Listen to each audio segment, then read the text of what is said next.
शांति सदन में बड़े जोरों शोरों से छोटी बहू विदुषी के आगमन की तैयारियां हो रही थी। पूरा घर मेहमानों से भरा पड़ा था। मंगल गीत गाए जा रहे थे, लेकिन घर की बड़ी बहू रागिनी को सिर्फ रसोई घर तक ही सीमित रखा गया था। रागिनी को विवाह से संबंधित कोई भी काम, चाहे वो कपड़ों की खरीदारी हो या गहनों की, हर चीज़ से दूर रखा गया। सभी चीज़ें उसकी ननद निशा की देख रेख में हो रही थी। सारी खरीदारी भी उसने खुद की। हर चीज़ निशा ने विदुषी से पूछ कर दिखाकर उसकी पसंद की और महंगी से महंगी चीज़ें लेकर दी। इधर रागिनी चुपचाप अपने काम से काम रखती। उसको इन बातों से कोई फ़र्क नहीं पड़ता। देखकर उसकी ननद निशा को गुस्सा आने लगा तो उसने रागिनी पे व्यंग करना शुरू कर दिया। रागिनी को सुनाते हुए निशा ने अपनी माँ सरिता जी से कहा, मेरी एक बात ध्यान से सुन लो माँ, विदुषी को कोई तकलीफ़ नहीं होनी चाहिए इस घर में।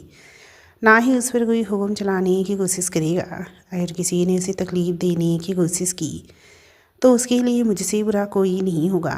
वो हम सब के पसंद की बहू है।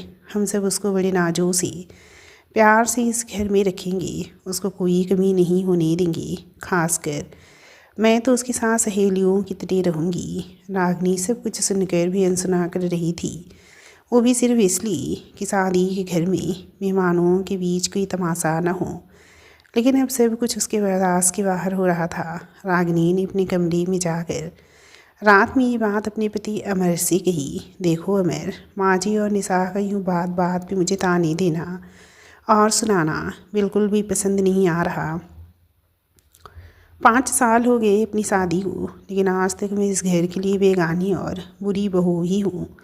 माँ जी का तक फिर भी बर्दाश्त कर लूँ, लेकिन निशा की बदतमीजी मुझसे बर्दाश्त नहीं होगी। या तो तुम जाकर उन्हें ऐसा करने से मना करो, नहीं तो अगर मैंने कुछ कह दिया तो उनके साथ साथ तुम्हें भी मेरी बात बुरी लग जाएगी। बिस्तर पर लेटे लेटे मैंने मोबाइल देखते हुए कहा, तुम भी हद कहती हो यार, जरा जरा सी बात का बतंगड़ बनाती हो। कुल मिलाकर 4 दिन और रहना है हमें यहाँ, और कौन सी इनकी बातें तुमसे आकर चिपक रही हैं। वैसे भी समझदार लोग ऐसे मामलों में अक्सर चुप रहने की ही सलाह देते हैं। वैसे भी तुम इस घर की बड़ी बहू हो और बड़े पर ही परिवार को जोड़ कर रखने की जिम्मेदारी होती है। इसीलिए तुम्हारी जिम्मेदारी बनती है कि परिवार की एकता बनाए रखने के लिए तुम चुप ही रहो। आखिर निशा तुमसे छोटी है, और मान लो कि निशा की जगह तुम्हारी छोटी बहन होती तो तुम क्या कहती? तब भी तुम मुझसे शिकायत करती नहीं ना? तब तो तुम चुपचाप सुनकर मुस्कुरा देती, ये कह कर कि बच्ची है, क्यों सही कह रहा हूँ ना मैं? तब रागिनी ने पलटकर कहा, बिल्कुल गलत कह रहे हो तुम। अगर मेरी छोटी बहन ऐसा व्यवहार करेगी तो सबसे पहले उसे एक ज़ोरदार थप्पड़ लगाऊंगी मैं, और मुझसे भी पहले मेरी माँ उसे थप्पड़ लगाएंगी, क्योंकि हमें बड़ों का अपमान करना नहीं सिखाया गया। फिर चाहे वो कोई भी हो, माँ, भाभी या बहन, सम्मान पर सबका अधिकार होता है। रागिनी की बात सुनते ही मैं चुपचाप मोबाइल रखकर बिना कुछ बोले करवट लेकर सो गया। लेकिन रागिनी ने तय कर लिया कि अब अगर वो चुपचाप रह गई तो उसे आजीवन अपमान बर्दाश्त करना होगा। इसीलिए अब वो चुपचाप अपना अपमान बर्दाश्त नहीं करेगी। रागिनी और अमर की लव मैरिज हुई थी। दोनों एक ही कंपनी में काम करते थे। अमर के परिवार ने कभी भी परोक्ष रूप से इस विवाह का विरोध तो नहीं किया, लेकिन रागिनी की लाख कोशिशों के बाद भी अमर के परिवार ने कभी रागिनी को अपनी बहू भी नहीं स्वीकार किया। उसके हर अच्छे काम में हमेशा कमी और खोट ही निकाली गई। अगले दिन विदुषी के आने के बाद उसकी मुँह दिखाई की रस्म चल रही थी। जो भी उसका घूंघट उठाता उसकी खूबसूरती की तारीफ की बगैर नहीं रह पाता था। विदुषी रंग रूप से गोरी सुंदर होने के साथ साथ 5 फीट 7 इंच लंबी भी थी। सभी मेहमान उसे देख एक ही बात कहते, क्या खूबसूरत बहू आई है घर में। कद काठी हर चीज़ से परफेक्ट, किसी फिल्मी मॉडल की तरह सरिता जी की ननद ने बहू की तारीफ में 2-4 बातें और बढ़ा चढ़ा कर कही कि तभी निशा ने कहा, अरे बुआ, विदुषी किसी ऐसे वैसे की पसंद थोड़ी ही है। मैंने खुद इस घर की छोटी बहू को पसंद किया है। आप ही बताओ, मेरी पसंद को कोई काट सकता है क्या? आप तो अच्छी तरह जानती हो मुझे ऐसी वैसी छोटी मोटी चीज़ें पसंद नहीं आती। निशा की बात में हाँ में हाँ मिलाते हुए सरिता जी ने कहा, मेरी बेटी की पसंद तो हमेशा से ही एक नंबर की होती है, इसीलिए तो इस बार इसे ही बहू पसंद करने की जिम्मेदारी इसके भाई और मैंने दे रखी थी। तभी तो हमारी छोटी बहू चांद का टुकड़ा है।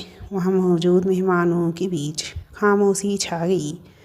सब रागिनी की तरफ देखने लगी, क्योंकि सांवली सलोनी रागिनी सामान्य कदकाठी की थी और उसे अमय ने पसंद किया था। लेकिन रागिनी अपने व्यवहार कुशलता से सबके दिल में जगह बना लेती।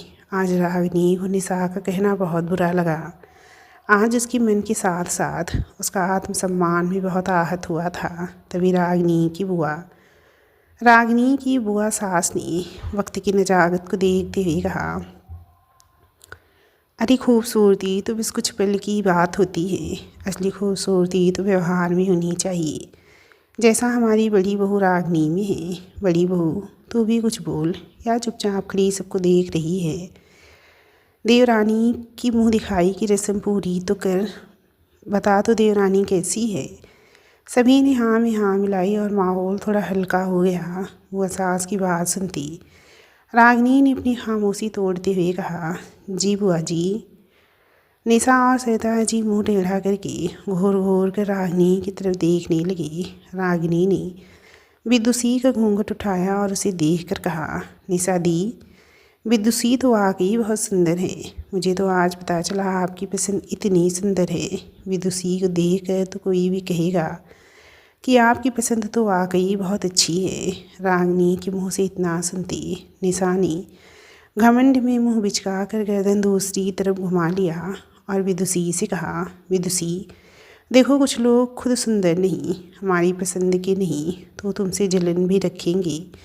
हो सकता है तुम्हें परेशान करने की कोशिश करें, लेकिन तुम बिल्कुल भी डरना नहीं किसी से, क्योंकि तुम मेरी पसंद हो। तो तुम्हें कोई तकलीफ़ देने या तुम पर हुक्म चलाने की कोशिश करे तो तुम तुरंत मुझे फ़ोन करना। मुझे ऐसे लोगों का दिमाग ठिकाने लगाने आता है।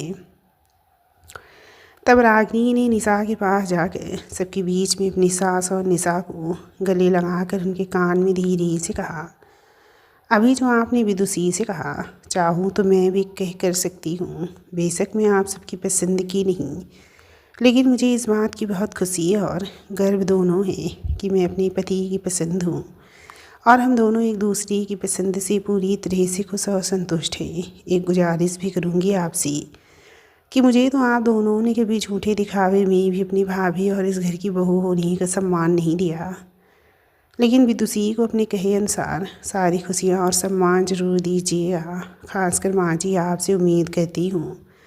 फिर दूसरी तरफ अपनी सास से कहा, माँ जी, उम्मीद करती हूँ कि आप अपनी बेटी के साथ साथ विदुषी को भी इस घर की बहू होने के अधिकार और पूरा सम्मान देंगी। इसके साथ ही उसकी पसंद नापसंद का भी इस घर में पूरा सम्मान होगा।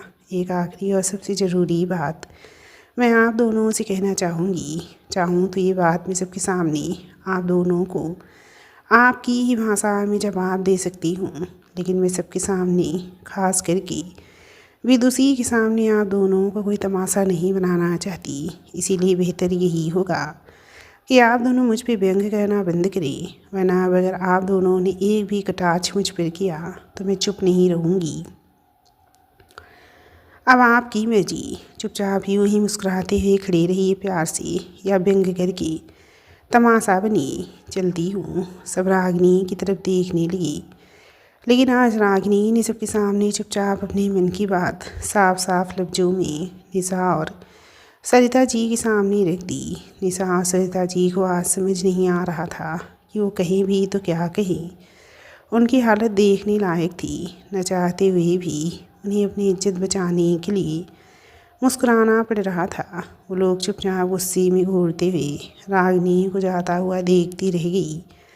रागिनी जानती थी इतनी आसानी से तो ये बात ख़त्म नहीं होने वाली, लेकिन इस बार अपने आत्मसम्मान से समझौता न करने का रागिनी ने दृढ़ निश्चय कर लिया था। सारे मेहमानों के जाने के बाद सरिता जी और निशा ने अमर के सामने आकर तमाशा करना शुरू किया और उसकी कही गई बातों को बढ़ा चढ़ा कर बताते हुए निशा ने कहा, भैया अपनी पत्नी को समझा दीजिए कि अपनी जलन अपने पास रखे और मुझसे तमीज़ से बात किया करे।